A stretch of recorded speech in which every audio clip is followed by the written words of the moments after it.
उत्तर प्रदेश के उप मुख्यमंत्री केशव प्रसाद मौर्य बुधवार को वाराणसी पहुंचे। एयरपोर्ट पर बीजेपी कार्यकर्ताओं द्वारा उनका भव्य स्वागत किया गया और उसके बाद उनका काफिला सड़क मार्ग से होता हुआ सर्किट हाउस पहुंचा, जहां उन्हें गार्ड ऑफ ऑनर की सलामी दी गई। इसके बाद डिप्टी सीएम केशव प्रसाद मौर्य के प्रेस वार्ता का सर्किट हाउस में ही आयोजन किया गया। इस दौरान केंद्र सरकार के 11 वर्ष की उपलब्धियां उन्होंने गिनाई और विपक्ष पर जमकर जुबानी हमला भी बोला। उन्होंने कहा कि प्रधानमंत्री नरेंद्र मोदी के नेतृत्व में भारत ने न केवल आर्थिक बल्कि सामरिक, राजनीतिक और वैश्विक मंचों पर भी अपनी ताकत साबित की है। समाजवादी पार्टी पर तंज कसते हुए उन्होंने समाजवादी पार्टी को समाप्तवादी पार्टी बताया। साथ ही साथ 25 जून की तारीख को याद दिलाते हुए कांग्रेस के बारे में भी चर्चा की। उप मुख्यमंत्री केशव प्रसाद मौर्य ने कहा कि आज भारत दुनिया की चौथी सबसे बड़ी अर्थव्यवस्था बन चुका है। अमेरिका, चीन और जर्मनी के बाद अब भारत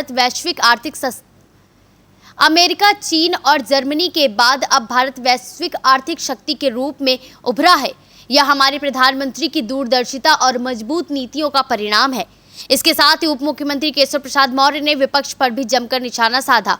उन्होंने कहा कि जिन राज्यों में भाजपा या एनडीए की सरकार नहीं है, वहां आज भी भ्रष्टाचार चरम पर है।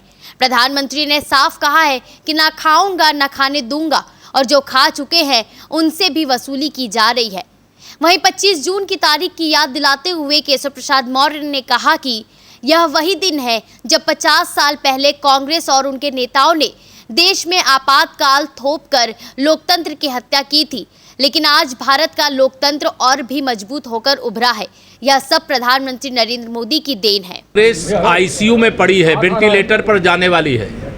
कांग्रेस का कोई भविष्य नहीं है। बयानबाजी में वीरता उनके नेता राहुल गांधी जी को भी हासिल है, और यहाँ जो कांग्रेस के कुछ समय के लिए अध्यक्ष बने हुए हैं, वो अभी बयान वीरता में उनका कोई जवाब नहीं। सर, अखिलेश यादव कह रहे हैं 20 साल की उपलब्धि बताया, भाजपा की 11 साल इधर हुआ और प्रदेश में 9 साल हुआ। श्री अखिलेश यादव जी की समाजवादी पार्टी समाप्तवादी पार्टी बनने की ओर अग्रसर है। गुंडों, अपराधियों, माफियाओं, दंगाइयों से हमारा उत्तर प्रदेश मुक्त हुआ है, और बड़े बड़े अपराधी या तो यमलोक चले गए हैं या तो जेल चले गए। तो यह हमारी उपलब्धि है, और ये अखिलेश यादव जी की बहुत बड़ी परेशानी है। सर, कांग्रेस कह रही है, कांग्रेस के प्रदेश अध्यक्ष अजय राय कह रहे हैं कि ऑपरेशन सिंदूर सदन में उठना चाहिए, बात फिर से उठना, चर्चा होना चाहिए। श्री अजय राय जी से कह देना कि वो सदन में आवे, जब अभी सदन आने वाला है मानसून सत्र, और नहीं वो जा नहीं सकते, वो तो किसी सदन के सदस्य वहाँ न लोकसभा में है न राज्यसभा में है। अपने नेता श्री राहुल गांधी जी को बता देंगे, पूरी तैयारी करके रखें।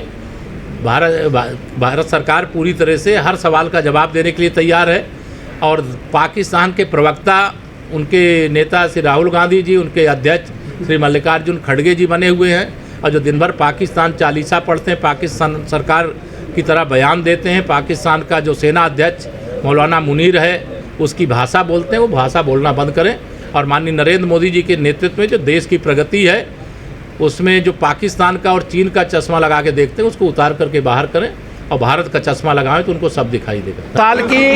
11 साल की ऐतिहासिक उपलब्धियों को लेकर के मैं आपके बीच में आया हूं। माननीय प्रधानमंत्री जी के नेतृत्व में गरीब हो, किसान हो, नौजवान हो, महिलाओं के सशक्तिकरण से जुड़ा हुआ विषय, हर क्षेत्र में भारत ने प्रगति किया है। अर्थव्यवस्था हमारी दुनिया में डंका बजा रही है। सामरिक दृष्टि से हम विश्व की महाशक्ति बन चुके हैं। भारत निरंतर प्रगति के पथ पर आगे है और आगे रहेगा, और भारत को आगे बढ़ने से कोई रोक नहीं सकता। धन्यवाद। नीट पेपर को लेकर लगातार विद्यार्थी धरने पर बैठे कर 2027 में आप लोकल में 11 साल पे सवाल आपसे कह रहा हूँ, कर लीजिए आप। आज लोकल सवाल करना वाला सवाल।